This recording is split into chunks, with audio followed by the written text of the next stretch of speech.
kind of what brought you here. And it could be particularly like why exactly here, but what's a bit of your story? Where have you come from? How has the church shaped you to be a part of something like this right now? Okay, maybe just go around the circle, send the mic around the circle, and let us know. Well, as you probably know, my wife was speaking, and so I come with her. But also... You're a groupie is what you're saying. You're a groupie. You're a yeah, Deb groupie. exactly. Yeah. You can't lose them. Like a little dog, But and then she did say in her speech, there were talk, I guess it wasn't a speech, that, she at first resisted about coming and didn't really emphasize as much as she was hoping that, oh yeah, this is going to get canceled. All right, because she was scared to death, and that then. So, and I think she did a wonderful job.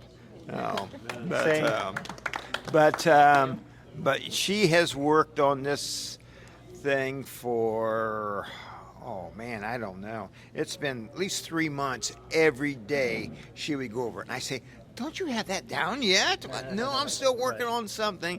And then with things last night, wrench thrown in things that she had to shorten it up. So we were laying in bed. Well, I wasn't.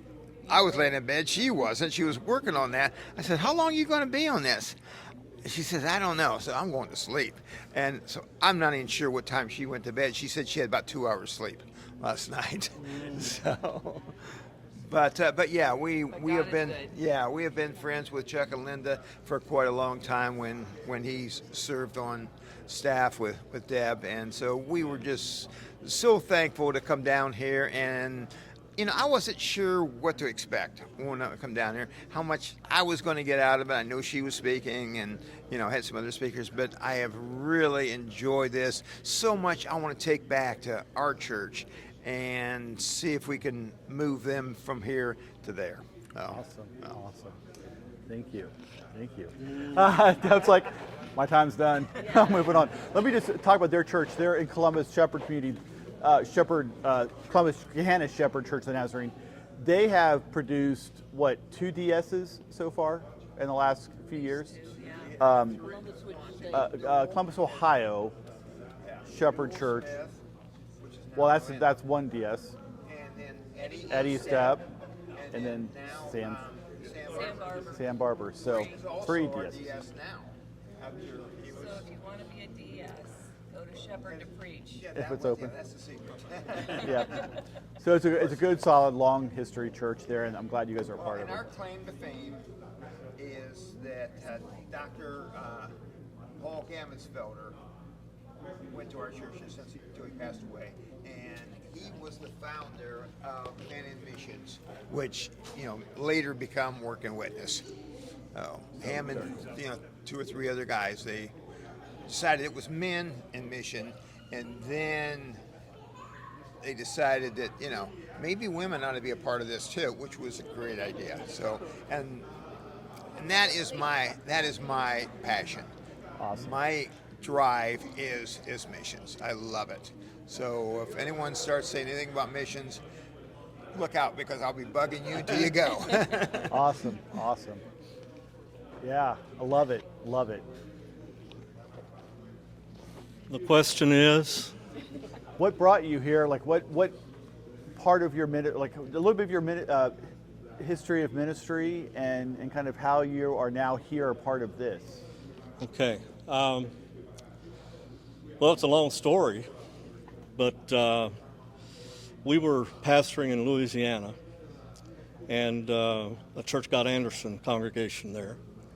And my brother-in-law was pastoring the Sebring Church, and he really was having some struggles health-wise. And he called me incessantly and invited me to come to Florida. And I told him, I said, I'm happy where I'm at, and God's helping us, and I'm not through here yet. And so it went on like that for a while. But then my wife got a call from her sister, which was his wife. She said there's an opening in the school system and the health department for an abstinence teacher in the schools. And that's what Marcia had been doing in Louisiana. We were part of the governor's pilot project in Louisiana to teach abstinence in our parish. And she was a teacher, and I was president of the board there. But long story short, the call was about a position for health, for abstinence teaching.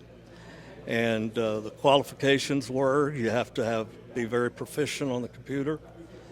You have to have a BA in nursing, and there was a couple other qualifications that were pretty strong. She didn't meet up to any of them. But she had an interview over the phone with the lady that was doing the hiring, and she hired her over the phone. And I said, "Uh-oh." So she has supported me in ministry for so many years. And so I said it's my turn to support her. So we came to Florida and moved to Sebring. And so what happened after that was they made me the associate pastor. And 4 years later, the DS appointed me to the church here in Lake Placid. And that's why I'm here. I'm only 3 miles away. Very cool. Very cool. But I wanted to take this in because we have been working, trying to establish a system of cell group networks. We haven't been real successful. We've had some, but this I think is really key to what we want to do. Good deal. Good deal. Good. So glad. My name is Alrance. So my parents brought our family. It was the four of us, my parents and my sister and I, from Haiti when I was 3. And they moved around at the beginning a lot, but I've been basically at the same church we just celebrated 20 years at that church. So for the 20 years at that church, I've been there, served as a musician. I play drums now, I play bass now. And, they weren't pastors yet, now they are pastors, but I was always the one, trying to answer the Bible questions and all that stuff. If people were scared to talk, I'm like, what are you scared for? Go ahead and do it, trying to encourage them in that. But recently, I just said this a little earlier, elected as youth president. And for me, the motivation for coming here is kind of just to get some motion, because really I have that question of, are we doing at our church, are we doing it how we should be? Like, biblically speaking, are we actually, the cell groups? We really have 4 groups. 3, I would really say they're kind of like the cell groups, right. Men's, women, youth, and junior, which is the kids group. But I don't know if we're doing it as we should. Mm-hmm. So I wanted to come here to get more information about that, how other churches are doing it, and just ways to improve that way. Awesome. Very good. Well, my name is Julius, and I've been in Florida since 2003. I moved here from Texas. Before that, I was in Oklahoma, and before that, I was in Kenya. So I've always had a passion for ministry. I grew up in a church, in a family that was very passionate about ministry. My dad was always involved in church and all that good stuff, and I was telling, I'm sorry. Matt. I was telling Matt, my dad donated a piece of land in our country home, I guess you'd call it, village. Donated a piece of land many years ago for the Church of the Nazarene to build a church. So we are kind of connected with the church in a very deep way. But I'm here to learn about the idea of doing church differently, because I've seen it done, and like we all know and we've all learned, if we keep doing the same thing, we should not expect different results. So curious about, and Chuck and I, we are kind of partners on that side of Florida. Since I'm in West Palm, him and I have coffee and lunch all the time. We connect and talk about ministry challenges and how to do things differently. And so I'm excited about learning how to approach ministry in a different way, because we all hear about small groups, we all hear about how to change our church's mentality and approach and all that. But to be part of this is really exciting, and to hear stories about how people are doing it is really exciting. So that's why I'm here. Cool. Very good. Thank you. Okay, like I said last night, I've been in church all my life. We got to Florida we came down retiring. We started as snowbirds and kind of evolved like everybody else does. The weird thing, not weird, but I was raised in a Nazarene church, but when I got married 59 years ago, my husband was a Baptist from here to here. So it was challenging. He was a Southern Baptist.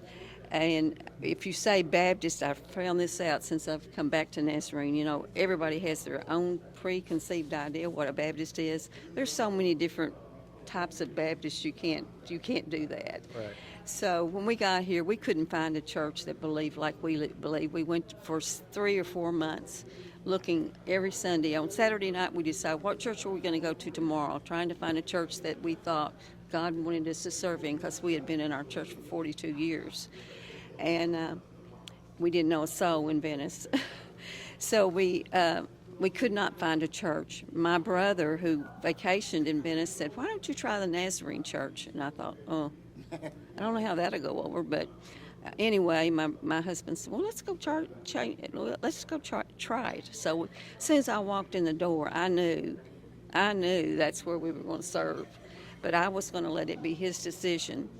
So we came the first Sunday, and we went home, and he said, I really like that church. He said, but it's weird going to a church that nobody knows your name. But we had sat with a couple on the pew and had introduced ourselves. So the next Sunday when we came in, the first person we saw was that lady, and she says, "Well, hello, Nelson." He said, "She remembered my name." I said, "So now you know." Anyway, he's a singer, and so they made a plea that they needed some people to sing in the Christmas cantata. And he said, "Do you think we could sing in the cantata if we're not members?" And I said, "Well, they have a lot of seasonal people here, so they probably would let you, but you'll have to ask."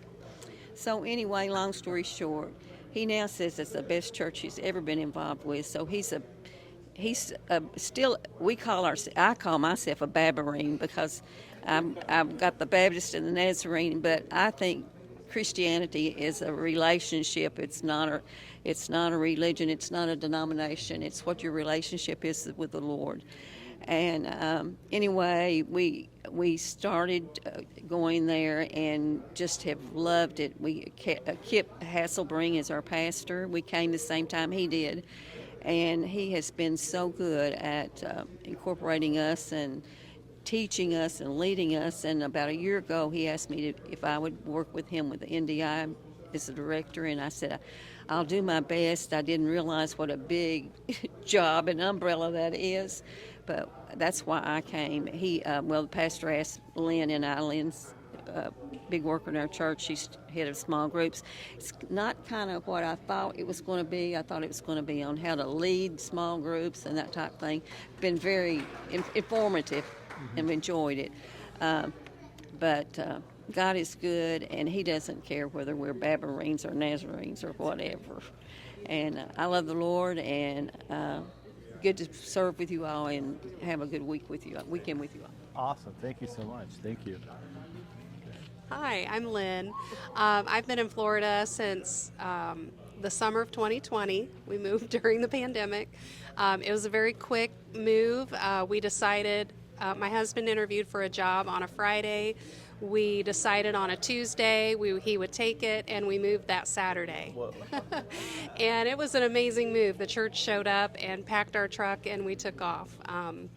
But to back up a little bit, I'm overseeing the small group ministry at our church, and I'm passionate about small groups because I've experienced the change that it can make in someone's walk with the Lord.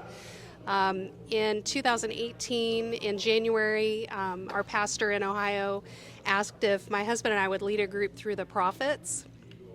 And I said yes. I didn't really know if I wanted to. I hadn't read through the prophets. I mean, who opens the Bible to read through the prophets as a starting place? And so I said sure. And that group, we decided we would invite people to come study the prophets at various places around town. We wanted to be out where people could see us. So we met at Panera, we met at Bob Evans, we met at little coffee shops, and it was a very small group. There weren't very many people who came, but the relationships we formed through that was more than studying the prophets. And from that, we developed a small group, and that was a pretty large, consistent group. Well, large, there were about 12 of us consistently, and that small group outside of the church, meeting in a home, those relationships were different. And it made a difference in our experience in Sunday school. It made a difference in our experience in the worship services. It made a difference, sitting in pews next to those people. Just the relationships that formed took us deeper into the Word than we ever would have gone on our own. So I'm passionate about small groups and getting people connected in that way, because I think it can really change a person's walk.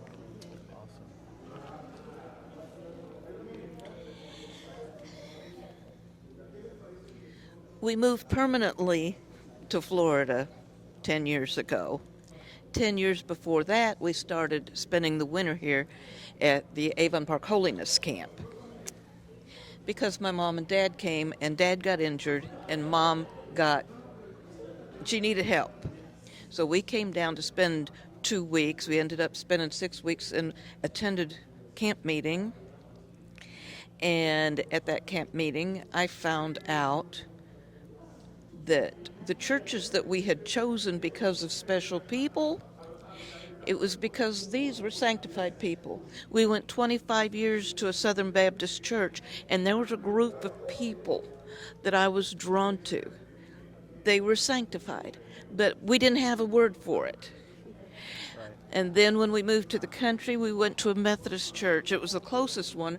We intended to visit around, but it was the closest one. We walked into there, and every person in there was sanctified.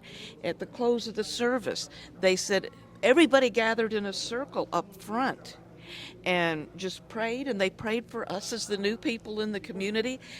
And it's just so, coming from Southern Baptist and from Methodist, but always recognizing sanctification, Nazarene was the next logical step. But of course, I wouldn't change because we didn't have Nazarene churches. But when we moved to Avon Park, my mom and dad had been going to the Avon Park Church, Nazarene, because the Methodists had an embezzler for a preacher.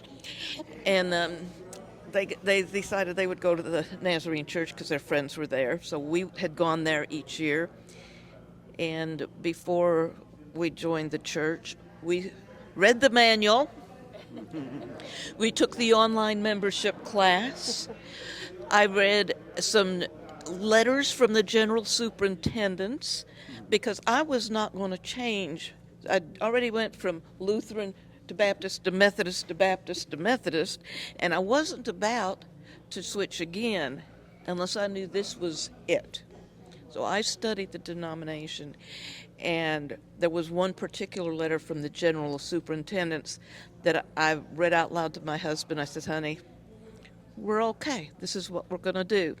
So we've been Nazarene ever since. Now, when I was a young teen, we had a missionary from Kenya, and as he spoke, I distinctly heard God calling me to service. And, of course, there weren't women preachers. So I knew he was calling me to be a missionary. Furthermore, it would have had to have been to Kenya because that's the only place I'd ever heard of they had missionaries to. And I said, I'm not going to Africa. I'm just not doing it. I shut God down. And gradually as I came up, I took on kids. I took on different things. And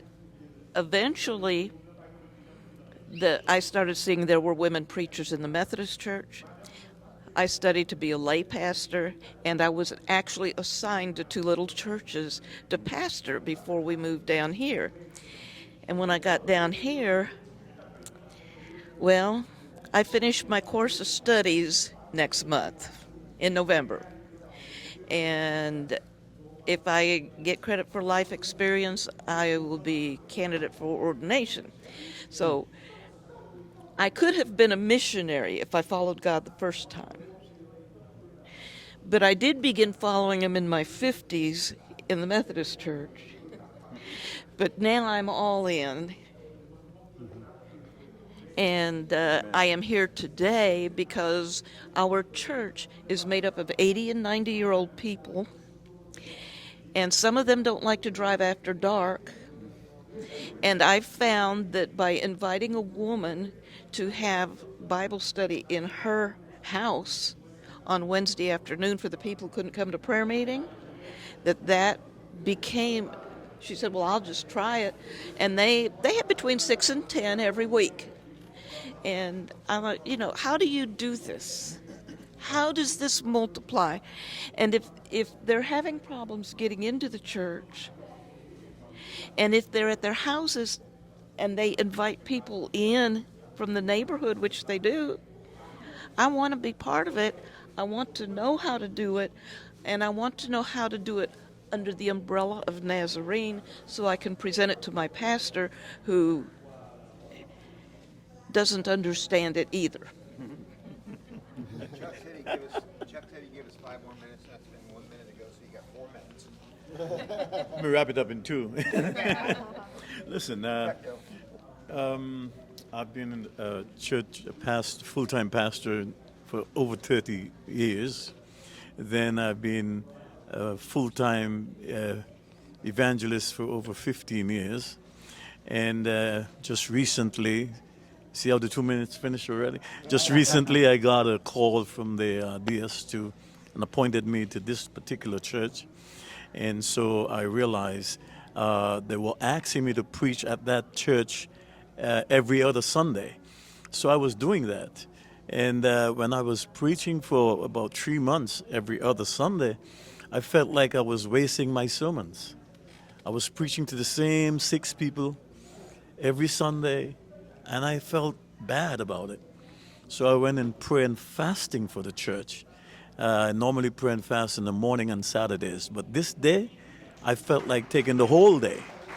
And I prayed and fast for that church to get a pastor. I know they call a pastor already, but they need a pastor until they get a pastor because the church is like dying.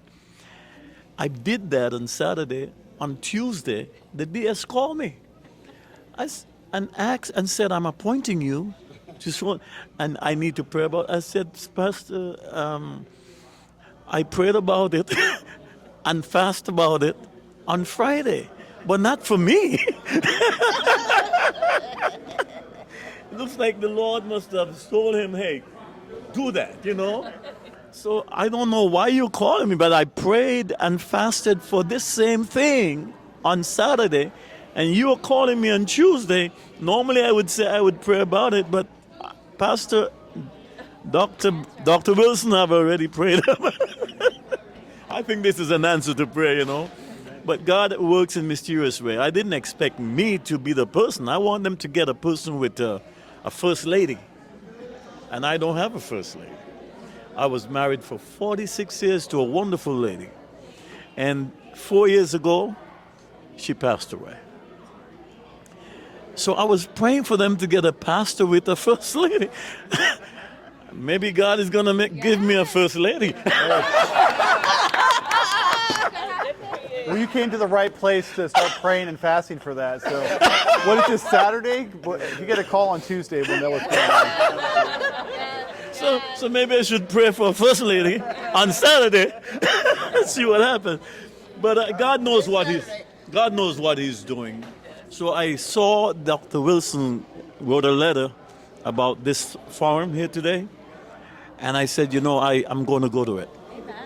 Because I feel the need for small groups. I've been talking about it, and I saw this, so I didn't want to miss this at all. Right. And I'm really glad I came, because I'm going back like I'm ready. ready for it. I told their lady back there, I want all those books I see there. And you know what she said? No, you can't have them. And she had a talk with her husband. You know, the husband said he wants to sleep in the bed at night. and I said she must be saying the same thing. So they got together and they came and they told me, your prayers have been answered. They're printing everything for me. I'm going back with everything I need, and I'm ready to start. So God bless you people.